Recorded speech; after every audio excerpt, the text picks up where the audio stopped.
Hey guys, welcome back to ArtosisCasts. Artosis here, surprise, surprise. We're taking a look at another Protoss versus Zerg, and this is going to be Tyson versus True, the rematch. They played each other a couple times pretty quickly on the ladder, so here we go. And now they actually know who each other are. He's like, are you Taisu? Oh, yeah. Yes, I am. So, yeah, now they are kind of aware of who they are against each other. Of course, if you missed yesterday's cast, that's what I'm kind of referring to. You know, they had a game that was, I thought, pretty interesting. And obviously, I won't know if you guys think it's interesting until that video is released and I'm able to see the comments on it, but yeah, the decision making there on third base timing and unit compositions and everything, I thought it was a brilliant setup from True. So looking forward to seeing how Tyson has learned from that on Dominator here. And it looks like it is going to be a gateway opener instead. Maybe put a little bit more pressure on, which makes some sense. It did feel like True was able to drone maybe a little bit harder than you would really want him to. The fact that he was only on 4 lings until Mutalisks were out is obviously an issue. You kind of can't ever let Zerg do that ever. Playing against Zerg is actually, well, just playing StarCraft in general is so much about almost like a fake pressure, like the threat to do damage. And especially as you get higher level, most errors are self-made. Like you can definitely force errors, but like, well, maybe this isn't the right terminology now that I'm thinking about it, because I know that there's certain ways that this is talked about, like forced errors versus unforced errors, right? Like like just completely screwing it up yourself. But like, I guess what I'm trying to say is like, all damage is not dealt via attacking. Like fake attacking or just like pressure of moving out causes a lot of damage. The threat of attack, where your opponent is forced into doing things like, in Zerg's case, instead of making drones, making Zerglings, since they come out of the same production. If Zerg could just make drones nonstop out of the hatchery and then use the larva for everything else, the game would be broken. It would have to be completely rebalanced. So, like, this is kind of how you have to end up playing, is putting that additional pressure on, so that they don't get enough drones to kind of explode into that macro later on. And like, you know, just skimming that line of trying to make as little as possible to defend with as well. Like, this is where real differences in skill are shown. Now, only 4 Zerglings so far. Kind of similar to what we saw in the previous game. But because this is a gateway opener, of course, at some point, we'll probably see him move out. You got to be careful here. He's watching. He's watching. Another pylon. And there's actually gas going up. Like, Tyson is being very, very greedy this time, but he completely can. The fact that he doesn't even have a forge started yet is a big, big deal here. Just now starts the forge. He puts it in the main base so that it can't be busted or anything. That means that later on, the cybernetics core is likely to go here.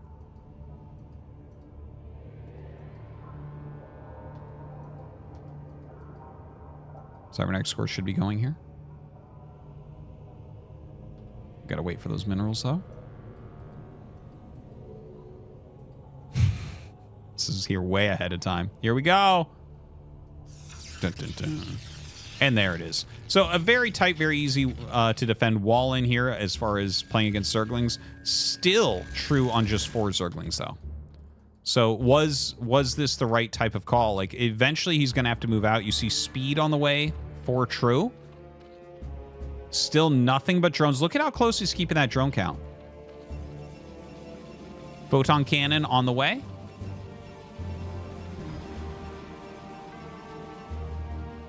And there you go. Starting to make more Zerglings. Again, remember that Minstrel game. Because it was that Nexus first play, you know, we saw that it was like 4 Zerglings until Mutalisks. So the fact that already he's forcing some more Zerglings, that's really good. You know, obviously the Zealots are moving out. That's kind of what's forcing it as that cannon finishes up. But Zergling's speed is on the way, and he should be able to hold this. He's going to have to make a few more Zerglings. Do you commit heavily? It looks like he's split the Zealots into 2 groups. This one Zealot, I think, is to just kind of like buy a little bit of time, make him look at this. Little sleight of hand trick here as the other Zealots try to go the other way. Does get found out pretty quickly. Okay, Zergling speed finishes. Just drills the drones immediately.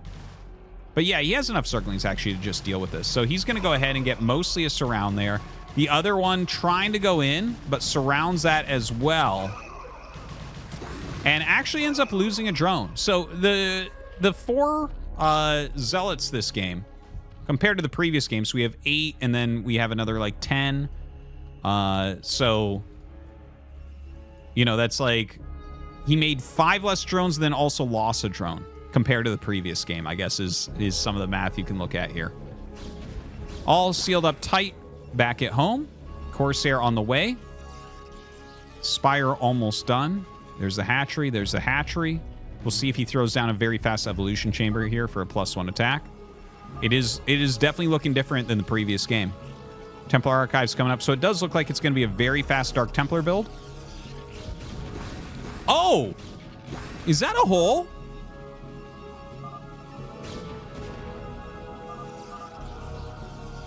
There, it says, fuck map. Okay. He thought this was tight. I thought it was tight too. If you put a depot here, it's tight, but I guess a gateway is not. And that actually, that does stand to reason. This pinnacle of the gateway, you can stand things behind. So actually, that does make a little bit of sense. The gateway's actual place is like this, basically. And it's too tight for a Zealot, but yeah, Zergling looks like it can get through. So that could have been a huge error. It's not going to end up costing him. Luckily for him. But it looks like they both just learned that. It's crazy, man. It's hard to keep track. All right, Corsairs have come out. Let's take a look back here. He has started that +1. Has that 6 hatchery play once again. +1 flyer carapace very quickly. We do not have +1 Corsair attack. DT comes out. Gonna want to slip that guy out right away. Scourge getting some pretty reasonable scouting. Seeing the Templar Archives this quickly, you're going to be on high alert for Dark Templar. You're going to have a pretty good idea that that's what they're going to want to do. Notice he's moving his overlords into better detector locations. Wouldn't be surprised if we see a sunken go down at one of these spots as well.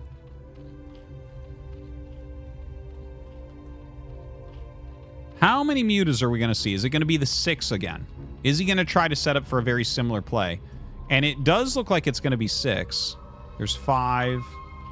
5 one-shots a probe. Sometimes it's nice to have one more in case you lose one, you're still one-shotting. But it looks like he just goes with 5 this game.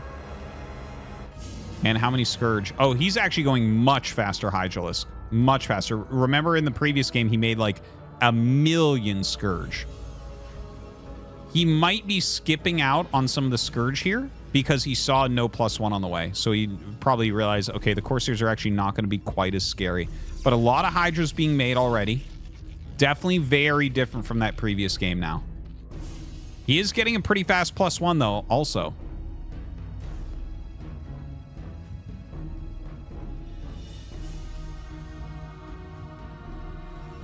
Yeah, very small group of Mutalisks. DT Archon Zealot coming in.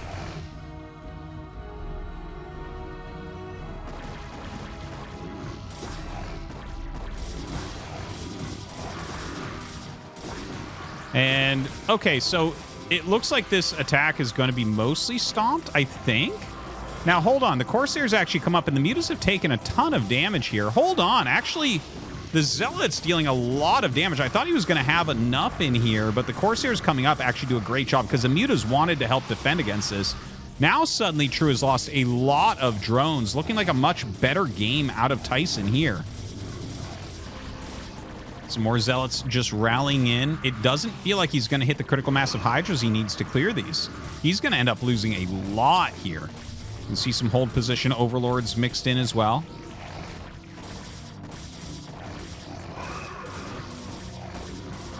A lot of Scourge popping out suddenly. Looks like that might not have been the greatest choice, unfortunately. His Mutas can technically end up killing these Zealots, but they're going to deal so much damage in the meantime. Some more mutas actually being made as he has cleared those Corsairs out now. Probably this is what he should have done, like, instead of going into the Hydra so quickly. I think it was during that transition that we saw Tyson move in and get all of this damage. Whereas the Corsair count was pretty low and he wasn't getting the +1 Corsair attack. So maybe the heavier muta could have done a much better job this time. Now this hatchery taking a ton of damage. Another Zealot attack trying to come up right now. It looks like the mutas will end up clearing these Zealots out. But 37 drones against 53 probes is looking a little bit rough. Dark Archon on the way, no doubt, for Maelstrom. I actually didn't catch if he already got Maelstrom or not. He's going to have to end up killing a building here. Probably 2. I mean, he could kill this gateway, but he might want to kill this cannon and this pylon, put like another pylon up there or something like that. The SimCity is not going to do his Dragoons any favors. Another gateway on the way. Yeah, Maelstrom coming up just now. Going to be great to use against these Mutalisks. If you don't have those Corsairs, that is going to be a must. Still has a little bit before that's going to be ready, though. And you generally want to pair that with Psystorm as well. Okay, Robo comes up. Dude, this SimCity is not... It's so tight in here. This is a problem with Dominator. I think it's a great map overall, but...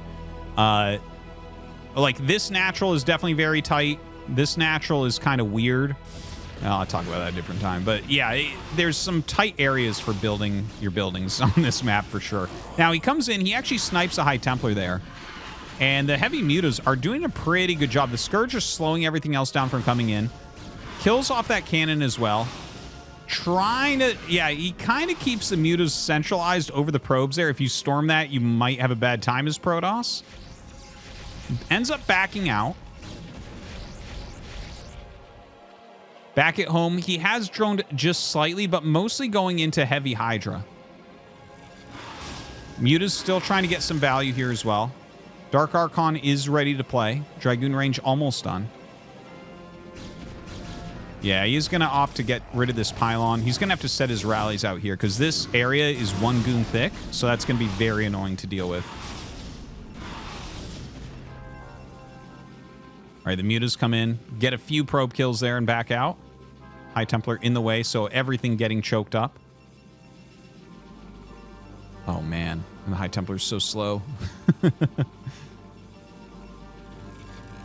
Observatory coming up here as well. Still just 3 base here for True. Not surprised in this particular game. But you can see he seems almost allergic to playing 4 base play. You know what who True actually reminds me of a lot? It's Crossy, one of the very best Zergs outside of Korea. I know that's kind of like a silly thing to say, as True is quite a bit better, but stylistically, because I get to play and cast Crossy quite a bit, really is kind of a similar style.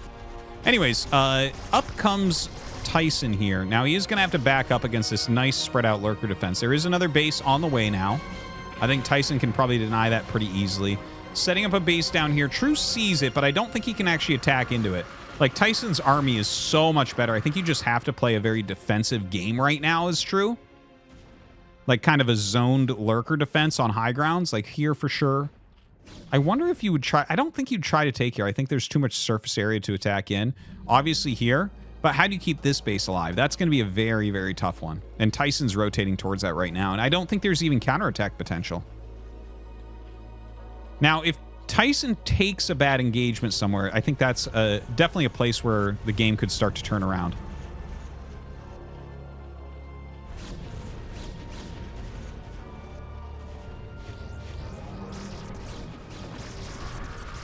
Okay, Maelstrom goes down. That was actually an excellent Maelstrom. I mean, if you're not going to be able to get the mutas, which, by the way, just dived into the main base over here. Dark Archon out here fighting. Looks like Tyson wants to take this engage. Now, this is something that could, if he ends up killing this army off and not taking huge damage, then those mutas might actually end up helping him to win this game. But it really seems like an overwhelming force here. Even though his main nexus is under so much siege, everything is being broken through. If he can get the observer, though, that might end up being enough. We don't have detection right there right now. So a little bit unfortunate. He does have these lurkers putting in a lot of extra damage as well. Okay, now is he going to snipe it? Oh, that Maelstrom was actually amazing right there. Looks like a few more Dragoons come in. They will be able to chase those Mutalisks out while these Dragoons continue to stay alive over here and dealing that critical damage. Dark Archon running off to go home. Third base is up, has a couple photon cannons there as well. The Mute is flying back to try to help, but that's a little bit too little, a little bit too late.